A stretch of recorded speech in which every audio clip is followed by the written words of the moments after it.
হে যুবক, আমরা যে 31st নাইট উদযাপন করছি, গান বাজনা বাজাচ্ছি, আতশবাজি ফুটিয়ে আমরা মানুষকে কষ্ট দিচ্ছি এবং এই লাইটিং করছি, লাইটিং করে অপচয় করছি, একবারও কি ভেবে দেখেছি এইগুলো করে আমরা কাদেরকে খুশি করছি, কাদেরকে সন্তুষ্টি করছি? একবার কি ভেবে দেখেছি? আল্লাহ সুবহানাহু ওয়া তাআলা কোরআনে কারিমে বলছেন, ওয়ালান তারদা আনকাল ইয়াহুদ ওয়ালান নাসারা হাত্তা তাত্তাবিআ মিল্লাতাহুম। আল্লাহ সুবহানাহু ওয়া তাআলা বলছেন, হে নবী, আপনি ইহুদি খ্রিস্টানদের যতক্ষণ না পর্যন্ত অনুসরণ না করবেন, তাদের আদর্শ, তাদের কৃষ্টি কালচার, সভ্যতা, সংস্কৃতি আপনি যতক্ষণ না পর্যন্ত অনুসরণ না করবেন, ততক্ষণ পর্যন্ত আপনি ইহুদি খ্রিস্টানদেরকে খুশি করতে পারবেন না, সন্তুষ্টি করতে পারবেন না। তাহলে এই আমাদের কাজগুলো এই 31st নাইট উপলক্ষে ইহুদি খ্রিস্টানরা যা করছে, আমরাও ঠিক এই একইভাবে এই রাতটাকে উদযাপন করছি, যার মাধ্যমে ইহুদি খ্রিস্টানরা আসলে আনন্দিত হচ্ছে, খুশি হচ্ছে যে দেখো আমরা যেভাবে 31st নাইটে যা করি আজ মুসলমানরাও ঠিক সেটাই করছে। অথচ আমাদের সংস্কৃতি এবং কাফেরদের সংস্কৃতি এক হতে পারে না। রাসূলুল্লাহ সাল্লাল্লাহু আলাইহি ওয়াসাল্লাম এ ব্যাপারে বারবার সতর্ক করেছেন, আমাদের সংস্কৃতি এবং কাফেরদের সংস্কৃতি যেন এক না হয়, বরং সর্বক্ষেত্রে আমাদের সংস্কৃতি ইহুদি খ্রিস্টান এবং কাফেরদের সংস্কৃতি থেকে বৈপরীত্য হবে, বৈসাদৃশ্য হবে, পার্থক্য হবে, কখনোই এক হতে পারে না। এই জন্য রাসূলুল্লাহ বলেছেন, সিয়ামু মা বাইনা ফাদলু মা বাইনা সিয়ামিনা ও সিয়ামি আহলিল কিতাব আকলাতুস সাহর।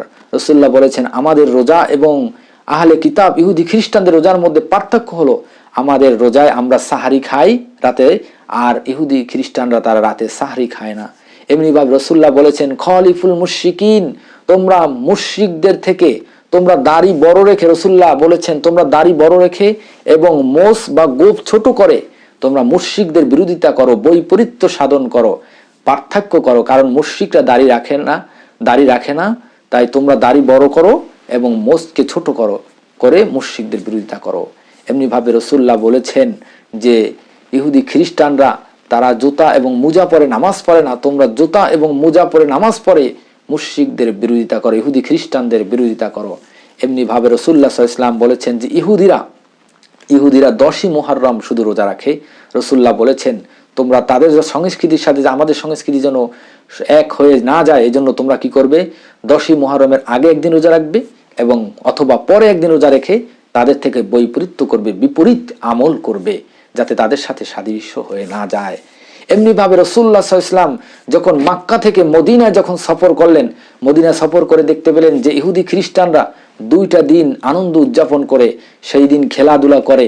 রাসূলুল্লাহ বলেন যে তোমাদেরকে আল্লাহ সুবহানাহু ওয়া তাআলা এই 2 দিনের বিপরীতে, ইহুদি খ্রিস্টানরা যে 2 দিনে আনন্দ উৎসব করে এর বিপরীতে আল্লাহ সুবহানাহু ওয়া তাআলা মুসলমানদের উপরে 2টি আনন্দ এবং উৎসবের দিন উপহার দিয়েছেন।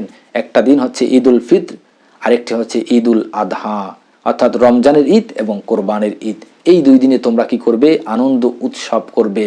তো রাসূলুল্লাহ সাল্লাল্লাহু আলাইহি ওয়াসাল্লাম তারপরেও তিনি ইহুদি খ্রিস্টানদের সেই 2 দিনকে আনন্দ উৎসব হিসাবে সেই 2 দিনকে ধার্য করেন নাই, বা বলেন না যে এই 2 দিনেও তোমরাও কি করবা, আনন্দ উৎসব করো, বললেন বরঞ্চ তিনি বলেছেন যে তোমাদেরকে এর বিপরীতে আল্লাহ সুবহানাহু ওয়া তাআলা আরো 2টা দিন দিয়েছেন, সেটা হচ্ছে ঈদুল ফিতর এবং ঈদুল আদহা।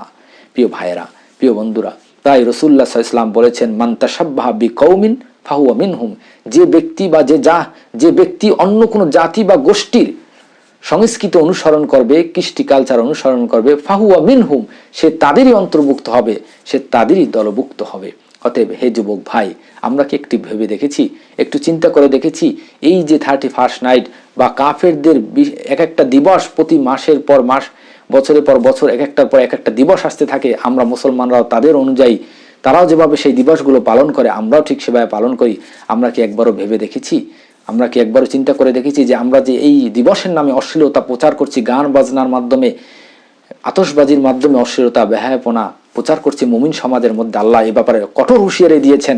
আল্লাহ বলেন, ইন্নাল্লাযীনা ইউহিব্বুনা আন তাশিআল ফাহিশাতু ফিল্লাযীনা আমানু, যারা মুমিনদের সমাজে, যারা ইমানদারদের সমাজে, ইমানদার সমাজে, মুসলিম সমাজে অশ্লীলতা প্রচার করে, বেহায়াপনা প্রচার করে, আল্লাহ সুবহানাহু ওয়া তাআলা বলেন এই যারা বেহায়াপনা অশ্লীলতা প্রচারকে মুমিন সমাজে প্রসারকে ভালোবাসে, আল্লাহ বলেন তাদের জন্য রয়েছে কঠিন শাস্তি দুনিয়া এবং আখিরাতে। দুনিয়ায় তারা লাঞ্ছনার মাধ্যমে, গঞ্জনার মাধ্যমে, কঠিন শাস্তির মাধ্যমে আল্লাহ তাদেরকে বিদায় দিবেন, মৃত্যু দেবেন। আখিরাতেও চিরস্থায়ী শাস্তি তাদের জন্য অবধারিত।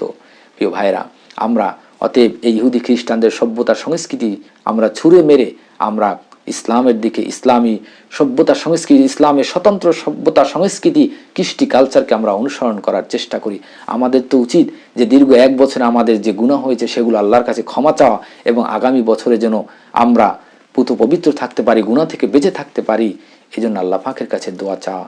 তবু আমরা যেন কোনো ব্যক্তি, কোনো যুবক ভাই আমরা যেন ইহুদি খ্রিস্টানদের সভ্যতার সংস্কৃতি অনুসরণ না করি। আল্লাহ সুবহানাহু ওয়া তাআলা আমাদের যুবক ভাইদেরকে অপসংস্কৃতি থেকে, বিজাতীয় সংস্কৃতি থেকে বাঁচিয়ে রেখে ইসলামী সভ্যতার সংস্কৃতি ফলো করার, অনুসরণ করার তৌফিক দান করুন। আমিন।